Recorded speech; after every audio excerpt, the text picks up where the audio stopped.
મૃગીકુંડમાં સાધુ સંતો વચ્ચે પહોંચીને સ્નાન કરનાર કીર્તિ પટેલે સોશિયલ મીડિયા પોસ્ટમાં પોતાને ટાર્ગેટ કરાઈ હોવાનો ગંભીર આરોપ લગાવ્યો। કીર્તિ પટેલે સોશિયલ મીડિયા પર કેટલાક વિડીયો અને ફોટો શેર કર્યા, જેમાં લખ્યું કે માત્ર હું એક જ નહીં, અન્ય યુવક યુવતીઓ પણ મૃગીકુંડમાં સ્નાન કરતા હતા। ઉપરાંત એક પોસ્ટમાં કીર્તિ પટેલે ઇન્દ્ર ભારતી બાપુનો ઉલ્લેખ કર્યો અને આરોપ લગાવ્યો કે મારા વિરુદ્ધ ષડયંત્ર કરવામાં આવ્યું છે।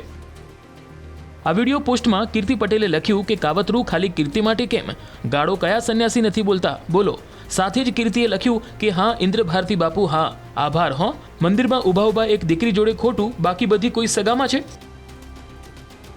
અન્ય એક વિડીયોમાં કીર્તિ મૃગીકુંડમાં દેખાય છે, જ્યાં ઉપર પગથિયા પર ઇન્દ્ર ભારતી બાપુ સહિતના સંતો જોવા મળી રહ્યા છે, જેને લઈને કીર્તિએ લખ્યું કે જુઓ પાછળ કાવતરું કરે છે મને કાઢવાનું, પોલીસ ક્યાં આવી જ છે।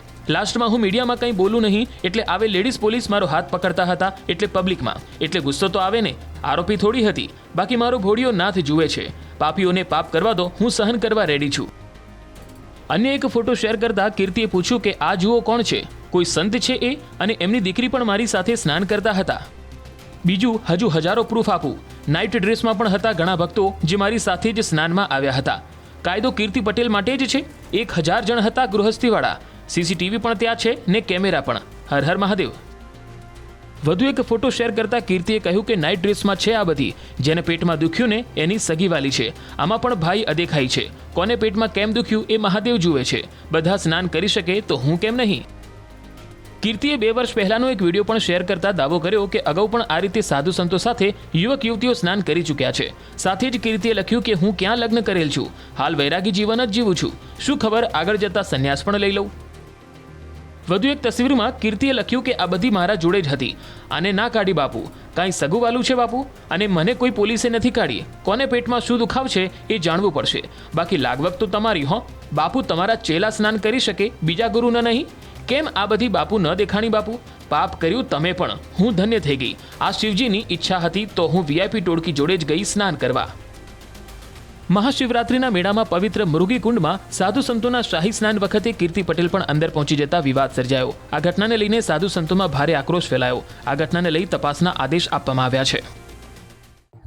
પરમ પૂજનીય વંદનીય જગતગુરુ શ્રી મહામંડલીય શ્રીઓ, પદાધિકારીઓ, થાળા બધા સૌ સાધુના ચરણમાં કોટી કોટી વંદન કરીને કહેવા માંગુ છું કે આ ધર્મ વિશે અવારનવાર ખરાબ બોલનાર વ્યક્તિઓ, અભદ્ર ટિપ્પણી કરનાર વ્યક્તિઓ, આ સાધુ સંતોનું, સનાતન ધર્મનું, જે સાધુ સંતોની કોઈ મર્યાદા ન રાખી શકે એવા વ્યક્તિઓ, આ દેશ ઋષિ મુનિઓનો દેશ છે, આ ઋષિ પરંપરા છે, આ સંતોની પરંપરા છે, તો સાધુ સંતોની જ્યાં મર્યાદા ના હોય, જ્યાં ધર્મની મર્યાદા ના હોય, આવી વિવાદિત વ્યક્તિનો અંદર સામેલ ન કરવી જોઈએ।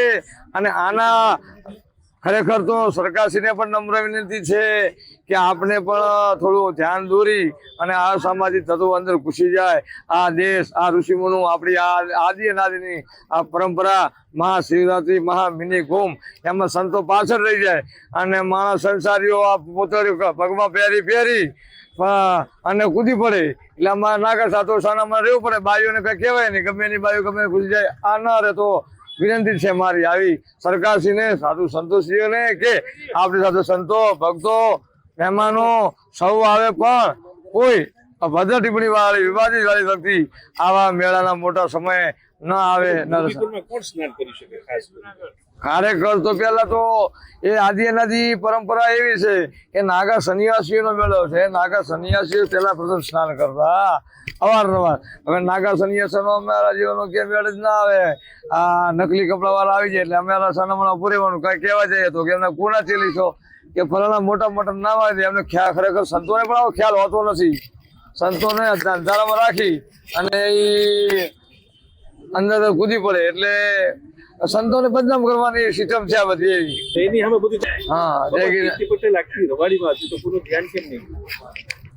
આખા સંત સમાજને, સરકારને, આખું જગત જાણે છે તેમ હોવા છતાં કે આવી વ્યક્તિઓ આ શિવરાત્રી મેળાનો જો માહોલ બગાડતા હોય તો એમની તપાસ થાય, ક્યાં ક્યાં રહેતા હતા, કોની સાથે રહેતા હતા, શું કરતા હતા, અને જે આવા સનાતનની ટિપ્પણી કરે એનું ખરેખર એ મેળામાં શું કામ છે? એક બાજુ સનાતન ટિપ્પણી કરવી છે, એક બાજુ ભગવાન કપડાની સંતોની સાથે આવું છે, એને આવું જ ના જોઈએ. એના માટે સરકારશ્રીને પણ ક્યાં રહે છે, કોણ સપોર્ટ કરે અને ક્યાં રોકાય છે, એની પર તપાસ થવી જોઈએ. यही मीडिया के माध्यम से हम कहना चाहते हैं, कभी भी कुछ भी बहुत बार इसने ऐसी हरकतें की है कीर्ति पटेल ने, कि जो भी अपना मनमानी करती है और जो भी आता है साधु संत को खिलाफ न बोलने का भी कार्य करती है, न बोलने का भी बोलती है. और भगवा पहन के मुर्गी कुंड के अंदर जो स्नान किया वो हम बिल्कुल सहन कर लेंगे नहीं और नहीं चला लेंगे. अगर इसकी कार्यवाही जो सरकार ने नहीं की तो हम साधु संत मिलके सब अखाड़े को एकत्रित करेंगे. एकत्रित करने के बाद सबका डिसीजन लेके हम उसकी कार्यवाही जरूर करेंगे. जो घर गृहस्थी नहीं है वही केवल पिंडदान का इसमें स्नान कर सकते हैं. जिसका पिंडदान हो गया वही स्नान कर सकते हैं. जो गुरुमुखी है वही केवल इसके अंदर स्नान कर सकते हैं. घर गृहस्थी बिल्कुल स्नान कर सकते हैं नहीं है. कीर्ति पटेल नाम की एक व्यक्ति है, जो छोकरी है, वो आकर के संतों से मिलकर के हम संतों के साथ में जो स्नान किया है ये निंदनीय है. हम संतों की परंपरा है कि हम संत लोग ही साल में एक बरस स्नान करते हैं. सर्व समाज हमारा इकट्ठा होता है, हम संत परिवार सभी इकट्ठे होते हैं. इस प्रकार से हम धर्म के लिए जागरूकता का काम करते हैं. तो इसमें कुछ लोग ऐसे हैं जो अराजकता फैलाते हुए हमारे संत भाइयों में, हमारे संत गुरुओं में कुछ मतभेद हो जाते हैं. उसके कारण ये धर्म की स्थापना के लिए ये निंदनीय है. अलीगल लोग ना घुसाए जाएं. हम संत लोग 16 पिंडदान करके, जब हमारा एक परिवार होता है, जो हमारा पिंडदान करते हैं तो हमारा पूरा संसार परिवार हो जाता है. पूरा संसार परिवार तो हम सभी की मनोकामना करते हुए हम हवन यज्ञ करते हैं. और सर्व पूरे भारत के समाज के जो संत हैं एकत्र होकर के धर्म की चर्चा करते हुए लोक कल्याण के लिए काम हम सभी करते हैं.